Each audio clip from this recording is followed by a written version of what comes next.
Vai apresentar o trabalho e tecnologia dos polímeros aplicado ao esporte. O nosso material escolhido foi o disco de hóquei no gelo, que é o puck. O grupo é composto por Fernando Sei, Matheus Cardoso e Tainá Brunelli.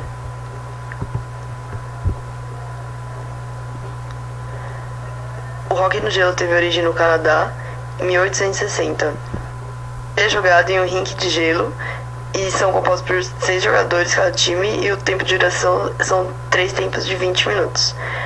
Ele teve nas Olimpíadas de 1920, Olimpíadas de Verão, e está presente nas Olimpíadas de Inverno desde 1924.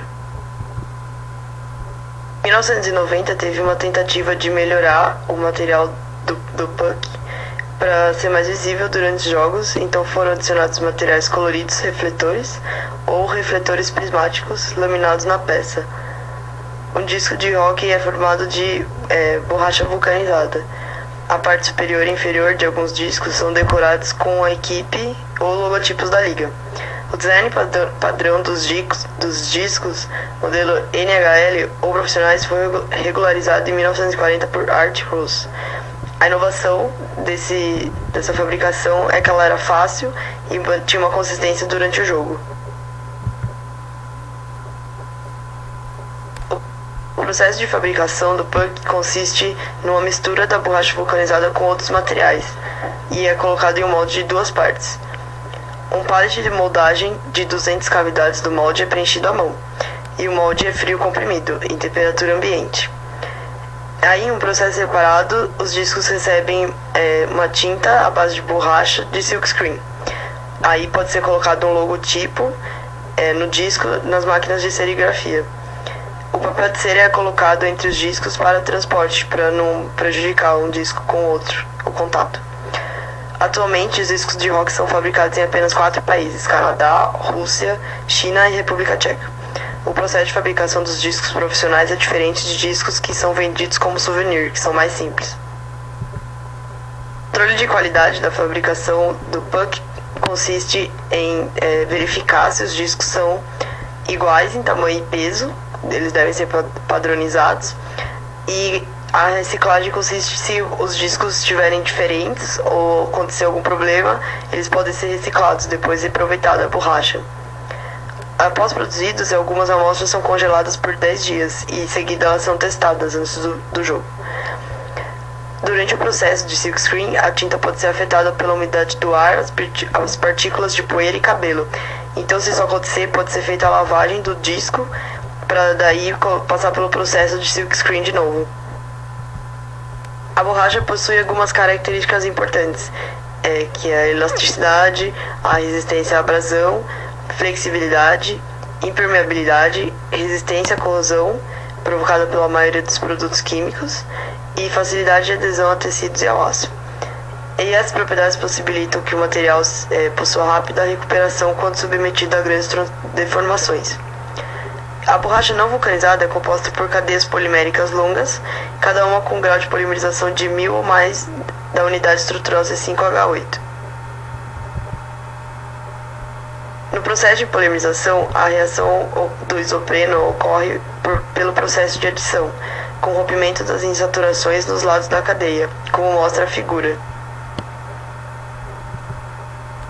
O poliisopreno é o principal composto da borracha vulcanizada, e partindo de uma borracha de polímero elástico, a vulcanização ocorre adicionando-se enxofre sobre o extremo calor, fazendo com que a borracha torne-se impermeável a temperaturas quentes e frias.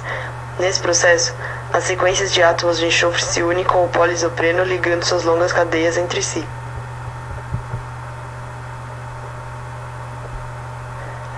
O processo de vulcanização consiste na mistura, armazenagem e moldagem da mistura da borracha. O processo começa, é acelerado quando precisa e deve ser parado no tempo certo. Esses termos são chamados de queima resistente, aceleração e tempo de cura. A queima resistente é o tempo decorrido antes da vulcanização começar e precisa de tempo suficiente para mistura, armazenagem e moldagem da mistura da borracha para a formação do tamanho desejado. A vulcanização prematura resulta no desenvolvimento de rachaduras da borracha e isso vai causar produtos inviáveis. Por isso que uma vez iniciada a vulcanização, ela deverá ser completada o mais rápido possível. O passo mais importante com relação à química da vulcanização ocorreu com a descoberta de aceleradores orgânicos, em 1900. Eles aumentam a velocidade da vulcanização, permitem o emprego de temperaturas mais baixas e tempos de cura menores. Com este processo, não houve mais a necessidade de submeter a borracha a condições drásticas, e a possibilidade de degradação térmica e oxidativa foi minimizada. A vulcanização de elastômeros insaturados com sistemas acelerados com enxofre é um processo químico muito complexo que envolve várias reações simultâneas e consecutivas. O enxofre elementar é convertido em uma variedade de ligações polissulfídicas, mono-, di- e polissulfídicas, intraciclização e com radicais pendentes. E a distribuição depende do tipo e da quantidade do acelerador utilizado, além do tempo, da temperatura, da razão molar entre acelerador e enxofre e da concentração do ativador, óxido de zinco. Se um número suficiente de ligações cruzadas é formado, então a borracha vai adquirir uma forma fixa, não mais moldável, porém ela ainda vai ser flexível e elástica. No entanto, se muitas ligações cruzadas são formadas, o elastômero é convertido em um sólido rígido. Aditivos podem ser adicionados à estrutura, como aceleradores, ativadores, catalisadores e antidegradantes. Os plastificantes são aditivos que reduzem as forças intermoleculares e aumentam o volume livre do polímero. As suas três funções básicas são diminuir a temperatura de processamento do polímero para valores menores do que a sua temperatura de decomposição, modificar as propriedades do produto final, flexibilidade, e alterar as propriedades do processamento. Os antioxidantes têm por objetivo retardar ou evitar o processo de degradação dos polímeros orgânicos em presença de oxigênio e calor, principalmente durante o seu processamento, aumentando o tempo de vida útil dos produtos. Antidegradantes são utilizados para prevenir a degradação do produto vulcanizado pelo calor, oxigênio e ozônio. O enxofre, por si só, é um agente de vulcanização lento que não vulcaniza poliolefinas sintéticas. Agora eu vou mostrar um vídeo do canal Science.